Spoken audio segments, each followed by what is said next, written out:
God, concerning Edom, we have heard a report from the Lord, and a messenger has been sent among the nations, saying, arise and let us rise up against her for battle.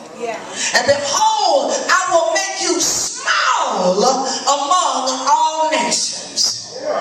Obadiah was relaying a message where God was saying, I got something for your haters and your blockers. I got something for everyone that would even try to fight against you. Because what people don't understand is when they fight you, they are fighting God. You can be seated. The book of Obadiah, let me give you a little overview. The book of Obadiah is, number one, a message of recovery. Not only is it a message of recovery, it is a message of restoration. It is a message to show who does have dominion and power. It is a message where there is destruction that shall come upon our enemies.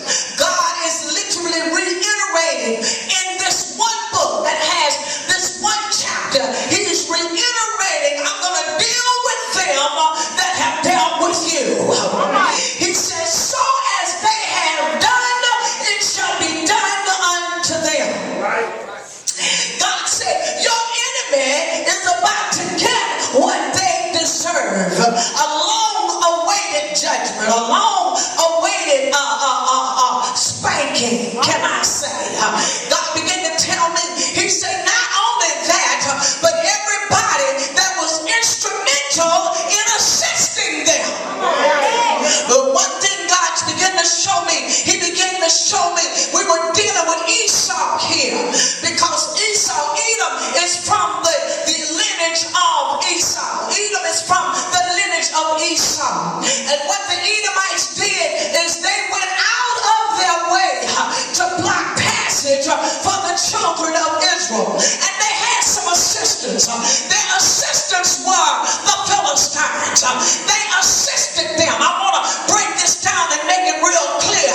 Everybody that is instrumental in assisting folk to block you, God said, I'm going to get them too. I'm getting ready to get them. He said, because your pride has told you that you can't come down. Your pride has told you that you cannot be touched. He said, but I'm getting ready to do unto you as you has done unto my people. Look at a neighbor, say, neighbor, our enemy is getting ready to be beat down before our face. You don't understand when you dig a ditch, dig two. You don't understand when you fight a battle. It's the difference between a battle and a war. Let me get on down here. Somebody say, get ready to get blessed. He said, I'm getting ready to punish Edom for the injuries that Edom has caused on other nations. I'm getting ready to fight Edom. He said, Edom is getting ready to become a desert place. I'm going to dry up her brooks. Come on, somebody. I'm going to cause her land to become a desert place. Edom getting ready to drink, but Edom is getting ready to drink of a bitter cup. I ain't got no help in here. No more will the Lord sit by and watch people that have entered into complacency. When you enter into complacency, it's because of an idle mind. Can I help somebody? When you enter into complacency, it is because of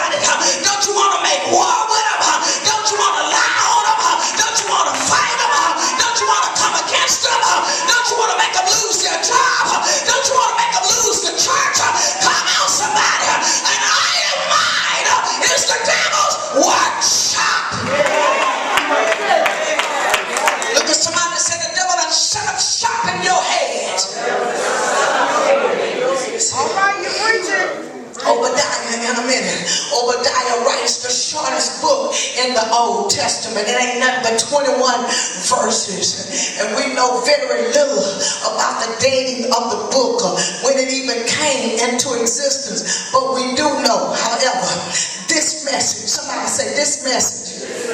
This message is for the descendants of Edom. Well, I want you to know the spirit of Edom is not dead. The spirit of Edom is yet alive.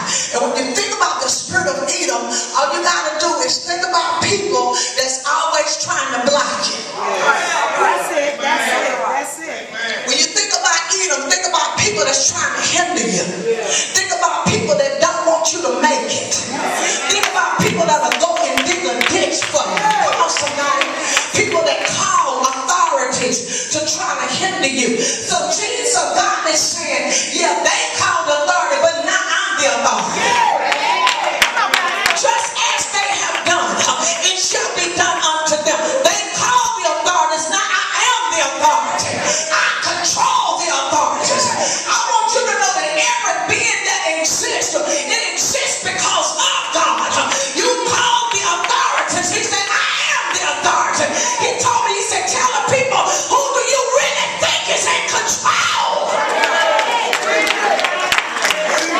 Some of them is playing with children and all that kind of stuff, but they don't want to hear the truth. I'm going to go here.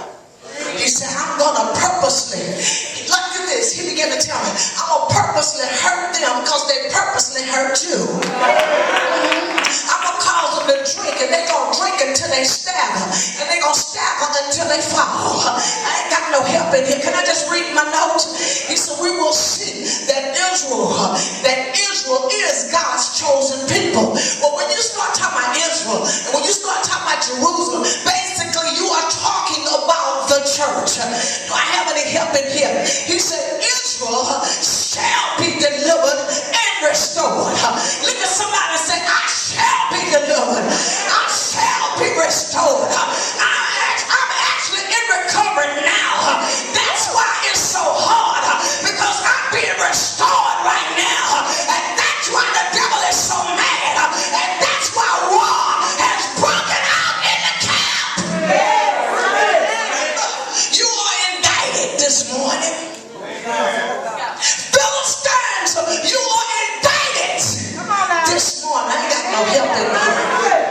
You are charged with a crime. And the crime that you have been charged with is blocking my people. The charge that you have been indicted for is that you have set up blocks for my people. I ain't got no help in here. Come on, somebody say on the job. Somebody say in the house. Look at Edomites in your house. Somebody look at the neighbor and say, baby, they ain't never getting up again.